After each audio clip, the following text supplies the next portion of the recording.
Alright guys, welcome back to another Ope Omnia video where we have the translations for the Ope Ope BURST.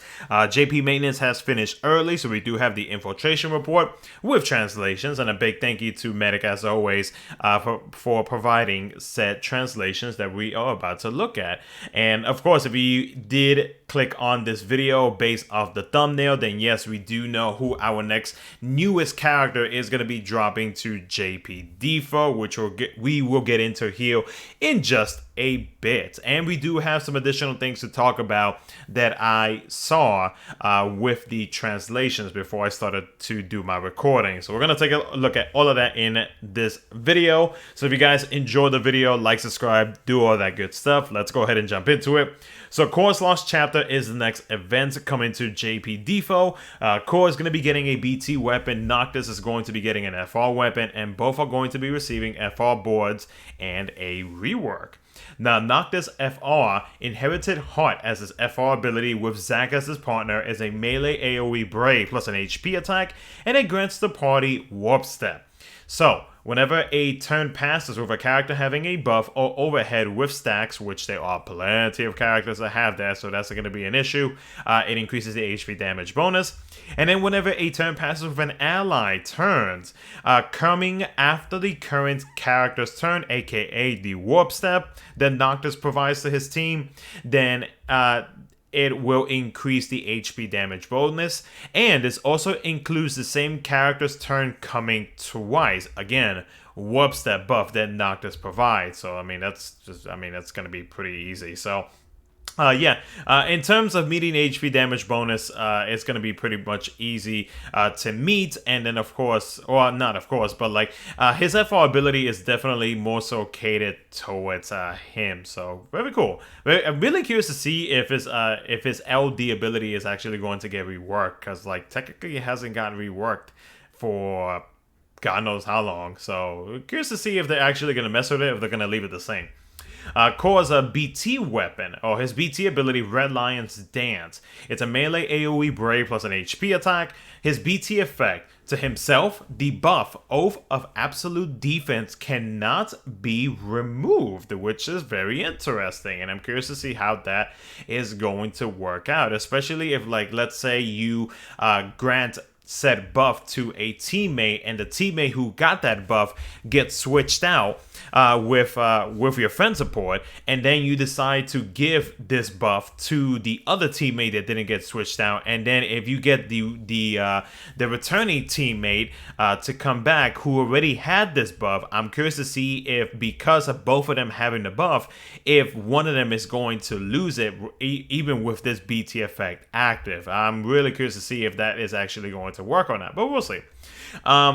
When it comes to the party BT effects, Brave damage cap up, HP damage cap up, and an HP damage cap up. So like the usual when it comes to like BT effects at this point. There was going to be a Transcendence campaign starting on the 30th of September, going up to November the 8th. Now with this, or following with that, we do have the World of Illusion Spirited Shiva, which is Shiva. I've had some not so pleasant encounters with Shiva, so very curious to see how that's going to be in terms of the fight. Now with this, Edgar is going to be receiving his FR, his BT, FR boards, and a rework. So his FR ability, Chance Maker, with Jesse as his partner. It's a defense ignoring melee AoE Brave plus an HP attack, followed by a defense ignoring magic AoE Brave plus an HP attack, followed by a defense ignoring ranged Brave, or a ranged AoE Brave plus an HP attack. His FR ability, whenever a turn passes with a character dealing an attack type, whether it be melee, ranged, or magic, weakness damage, it increases the HP damage bonus. And then whenever a turn passes with a character selecting an attack command against a debuffed enemy based on the number of debuffs, HP damage bonus. So very easy conditions to be able to meet for the entire party. Is definitely not really like entirely catered towards him. I mean, like, you can easily meet melee weakness damage, range weakness damage, or magic. At least they give you the option to do like either one of the three, because if, let's say, like they asked you to meet all three conditions, then you know that may or may not be slightly annoying to actually meet. But like, yeah, overall though, the conditions for his FR ability is not too bad. Edgar's BT, his BT ability, Air Anchor. It's a defense ignoring ranged AoE break plus an HP attack, and it inflicts the debuff, move, and you are done for. The party, BT effect wise, brave damage up, brave damage cap up, HP damage up, and an HP damage cap up. Now the move and you are done for debuff, it's a defense down, and when inflicted enemy moves, it triggers a follow-up attack. Now, the follow-up, due to the effect of said debuff, it cancels the target's break status, insta-breaks the targets. It's a defense-ignoring range break plus an HP attack, and after the last HP attack, it recovers break to self equal to the total HP damage dealt. Nice. The debuff duration is going to be short, but the follow-up attack is powerful. So yeah, we'll be the judge of that whenever we see the showcases and we get our hands on Edgar's kit. And then of course Edgar is going to be receiving an alternate skin.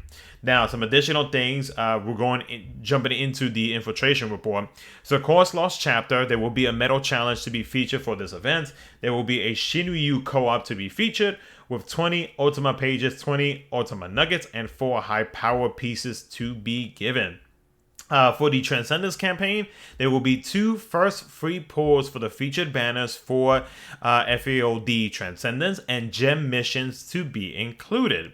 Now, for the World of Illusion Spiritus Shiva, there will be 40k gems and 400 tickets to be given, and I'm assuming there will also be 60 or whatever the amount of the FR fragments that they normally give for the Spiritus grind.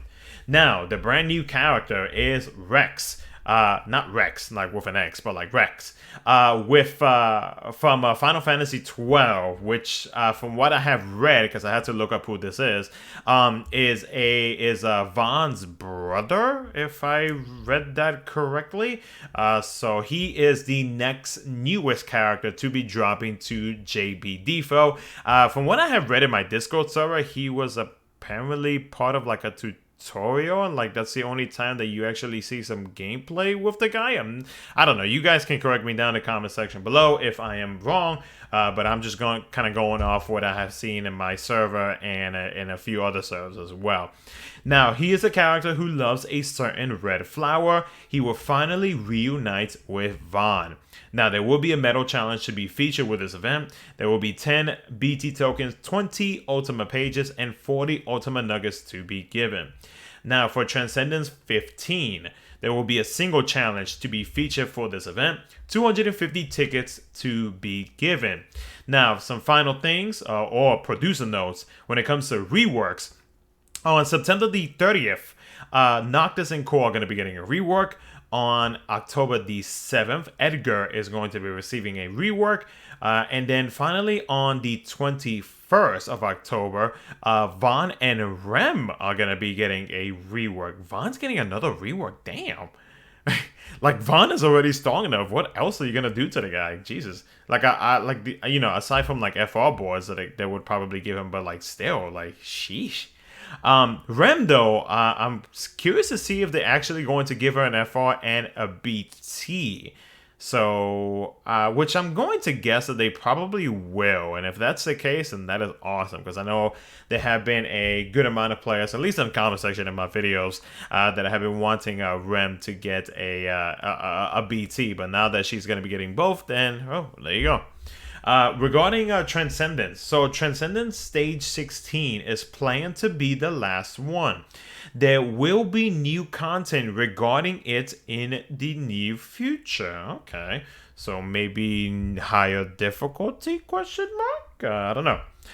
Crevasse. So Crevasse, which is the newly implemented global content, is finally going to be coming to JP in November, which is awesome. I mean, hey, you know what? I'll take it. I'm curious. I'm actually kind of excited for that. Because like it's gonna be like something different that JP has not gotten in like ever. So we'll see how things turn out for that. But I'm excited, and it is in my birthday month, which is nice. And then finally, all players are going to be receiving 5,000 gems, 20 tickets, 20 power pieces or power stones, and 5 armor tokens. So yeah, guys, that's pretty much going to be it for the video. Do let me know what you guys think down in the comment section below. Hopefully you guys enjoyed it. Take care, and I'll catch you guys in the next one.